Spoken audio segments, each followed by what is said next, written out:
My name is Michael Mumma. I work at the Goddard Space Flight Center for the National Aeronautics and Space Administration in Greenbelt, Maryland. Our team has discovered methane on Mars.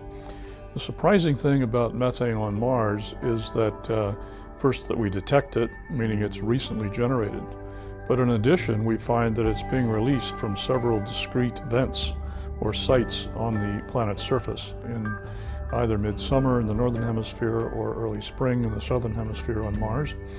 And yet at a later season we see essentially no methane. The big question is what is the origin of this methane now being released? The two principal areas are first, by analogy with the Earth, it could be released and produced initially primarily by biology.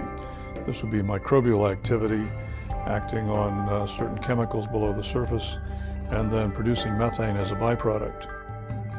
But of course we can't state with certitude that it is biologically produced, and so we also consider geochemical mechanisms in which carbon dioxide is actually combining with water and producing methane under very high temperatures and pressures, and that methane can then be released in the atmosphere separately. One of the most important consequences of our discoveries is that we've identified certain signposts on Mars that basically are like little flags that say, "Come here, here I am." NASA has several missions along these lines.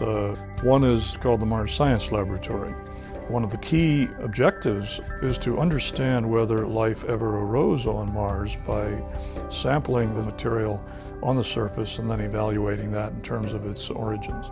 You then can appreciate that if you go to this right location, you may in fact be able to identify whether biology was at work or geochemistry.